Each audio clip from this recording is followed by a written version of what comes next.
तो बच्चों कैसा हाल चाल।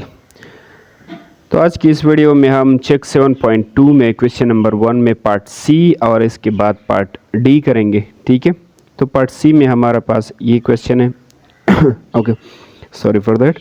हमारे पास ये फिगर है, इसके अंदर एक ट्रायंगल मैंने बनाया है, ये ब्लू कलर का, बाहर एक ट्रायंगल है ब्लैक कलर का, और बीच में ये जो रास्ता मैंने कलर किया है, इस रास्ते की एरिया फाइंड करनी है। तो जिस तरह हमने पिछले क्वेश्चंस में किया, हम पहले इस बड़े वाले ट्रायंगल की, ये ब्लैक वाला जो है, इसकी एरिया फाइंड करेंगे। फिर अंदर इस छोटे वाले ट्रायंगल की एरिया फाइंड करेंगे। फिर इस बड़े वाले में से ये छोटे वाले का एरिया निकाल देंगे, इससे ये माइनस कर देंगे तो ये रास्ता बचेगा। ठीक है, आसान चीज़ है। चलिए शुरू करते हैं। तो पहले मैंने किसी भी ट्रायंगल की एरिया मालूम करने के लिए उसकी बेस हमें चाहिए। बेस जिस जगह पर ये पड़ा हुआ है ना, इसको हम बेस कहते हैं। और इसकी हाइट, इसकी ऊंचाई कितनी है, इसको हम अल्टीट्यूड भी बोलते हैं। तो इसकी अल्टीट्यूड चाहिए और बेस चाहिए। ठीक है, तो हमने सॉल्यूशन में लिखा कि the length of base of the outer triangle, outer means बाहर का जो ट्रायंगल है उसकी बेस की लेंथ कितनी है। तो वो उन्होंने बेस दिया हुआ है 15 है ना, ये आउटर का 15 है, इनसाइड जो है उसका 13 है। ठीक है, तो मैंने लिखा वो क्या है, 15 है।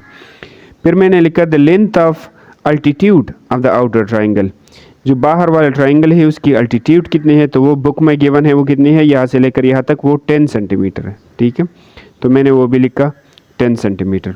अब एरिया फाइंड करने के लिए, किसी भी ट्रायंगल की एरिया फाइंड करने के लिए हम ये फार्मूला यूज़ करते हैं 1/2 बेस मल्टीप्लाइड बाय हाइट या बेस मल्टीप्लाइड बाय अल्टीट्यूड। ठीक है, हाइट और अल्टीट्यूड एक चीज़ है। तो 1/2 तो अपनी जगह मैंने लिखा, बेस की जगह पर क्या लिखना है, 15 लिखना है, अल्टीट्यूड की जगह पर क्या लिखना है, 10 लिखना है। ठीक है, यहाँ पर मैंने लिख दिया। अब अंदर दोनों को मल्टीप्लाई करते हैं, 15 10s are 150। ठीक है, सेंटीमीटर 2 दफ़ा मल्टीप्लाई हुआ है तो ऊपर मैंने इसके 2 लिख दिया।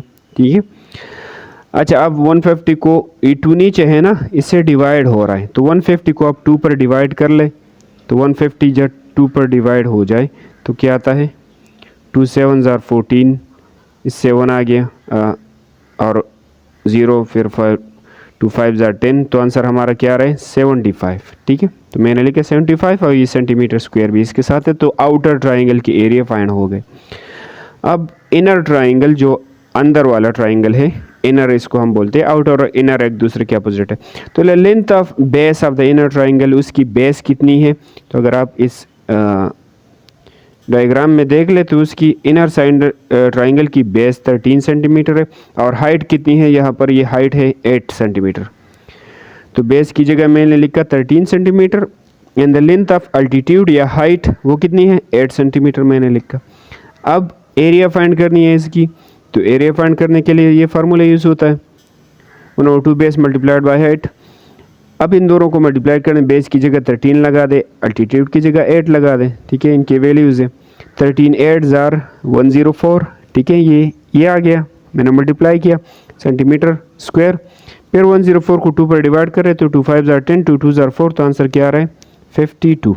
ठीक है, तो ये 52 छोटे वाले ट्रायंगल की एरिया है, 57 बड़े वाले ट्रायंगल की एरिया है। इस बड़े वाले से ये छोटा वाला माइनस करेंगे, जो रास्ता बीच में बचता है वो फाइंड हो जाएगा।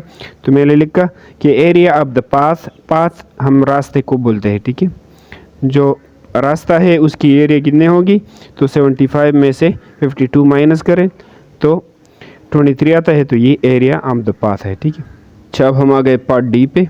तो इसमें हमारे पास एक पैरेललोग्राम है। ठीक है, इसका नाम है पैरेललोग्राम। इसके अपोजिट साइड्स पैरेलल होते हैं, इस साइड का पैरेलल ये है, इस साइड का पैरेलल ये है। ठीक है, ये ट्रायंगल की तरह है, रेक्टेंगल की तरह, लेकिन थोड़ा चिपटा हुआ है। ठीक है, और इसको, ये नाम थोड़ा बड़ा है तो इसको शॉर्टकट हम इस तरह लिख सकते हैं, इस तरह 2 पैरेलल लाइंस लगा लेते हैं, इसके साथ GM लिखते हैं, तो इसका मतलब है पैरेललोग्राम। ठीक है, तो मैं ये शॉर्टकट इस्तेमाल करूंगा और बहुत से बुक्स में ये इस्तेमाल भी हुआ है, तो आप लोग इस नाम को लिखने के बजाय ये भी लिख सकते हैं। ठीक है, 2 लाइन्स लगा दे और फिर GM लिख के, मतलब पैरेललोग्राम है। ठीक है, तो पैरेललोग्राम यहाँ पर इस जो रास्ता है हमारे पास, अच्छा इसको ज़रा डिफरेंट मार्कर से कर लो, यहाँ पर जो रास्ता है यहाँ पर इसकी एरिया फाइंड करनी है, ठीक है। यहाँ पर जो मैंने कलर किया ना, ये रास्ता जो बीच में आ रहा है, इसकी एरिया कितनी होगी वो हमने फाइंड करनी है। तो जिस तरह हमने पिछले क्वेश्चंस में किया, पहले इस आउटर बाहर वाले की एरिया फाइंड करेंगे, फिर इस अंदर वाले की एरिया फाइंड करेंगे, फिर इस बाहर वाले से ये अंदर वाले के का एरिया जो है माइनस कर देंगे, तो ये रास्ता हमें मिल जाएगा, ठीक है। तो एरिया फाइंड करने के लिए एरिया बराबर होता है पैरेललोग्राम का बेस मल्टीप्लाइड बाय अल्टीट्यूड। तो दो चीज़ें चाहिए, बेस चाहिए और अल्टीट्यूड या हाइट चाहिए, ठीक है। तो पहले मैंने लिख दिया कि the length of base of the outer parallelogram, outer parallelogram जो है बाहर वाला ये ब्लैक कलर का, इसका लेंथ कितना है, इसकी बेस का लेंथ कितना है। तो बाहर का जो बेस ये है, ये इसको हम बेस कहते हैं, इसका लेंथ 8 मीटर है, तो मैंने 8 मीटर लिख दिया, ठीक है। बेस वो चीज़ है जिस पर ये पड़ा हुआ है ना। और द लेंथ ऑफ अल्टीट्यूड, इसकी अल्टीट्यूड कितनी है आउटर पैरेललोग्राम की, तो ये इसकी अल्टीट्यूड बुक में थोड़ा गलत दिया हुआ है, बुक में इस जगह पर लिखा हुआ है, लेकिन अल्टीट्यूड इस तरह परपेंडिकुलर डिस्टेंस होता है, ठीक है। अच्छा, तो अल्टीट्यूड हाइट को कहते हैं। अगर हम यहाँ से लेकर यहाँ तक ले या यहाँ तक ले या बीच में ले, तमाम बराबर होते हैं, ठीक है। तो बुक में आई थिंक इस साइड पे लिया हुआ है, मैंने इस साइड पे ले लिया, कोई बात नहीं है, एक चीज़ है। लेकिन बुक में इस जगह पर, इस ब्लैक लाइन जो मैंने ड्रॉ किया इस जगह पर लिखा हुआ है, ये यहाँ पर नहीं है, इस तरह परपेंडिकुलर डिस्टेंस है 4.6 मीटर, ठीक है। तो 4.6 मीटर इसका अल्टीट्यूड है। अब जब एरिया फाइंड करते हैं तो इन दोनों को मल्टीप्लाई करते हैं तो वो एरिया होती है। तो मैंने लिखा area of outer parallelogram, parallelogram की एरिया बराबर होती है, इस फार्मूले से मालूम की जा सकती है, ठीक है। तो इन दोनों को मल्टीप्लाई कर बेस और अल्टीट्यूड को, तो 8 6 48, 8 लगा 4 कैरी हो, 8 4 32 और 4 36, और पॉइंट एक जगह पर लगा दिया, एक डिजिट के बाद तो 36.8 आ गया, ठीक है। तो ये बाहर वाले बड़े वाले पैरेललोग्राम की एरिया हो गई। अब यहाँ पर ये जो अंदर वाला पैरेललोग्राम है उसकी एरिया फाइंड करते। तो the length of base of inner means अंदर वाला पैरेललोग्राम वो 6 मीटर के बराबर है, और बेस इसका 6 मीटर है, यहाँ पर देख लेना, अंदर देख ले, बेस इसका 6 है और अल्टीट्यूड इसका 2.5 है, ठीक है, बुक में भी है। तो 2.5 अल्टीट्यूड है, बेस 6 है, इन दोनों को मल्टीप्लाई करते एरिया फाइंड हो जाएगी। तो बेस मल्टीप्लाइड बाय अल्टीट्यूड 6 और 2.5, 6 5 30, 0 3 कैरी हुआ, 6 2 12 और 3 15, तो 15.0 या सीधा 15 ही लिख सकते हैं, 0 की कोई वैल्यू यहाँ पर नहीं है।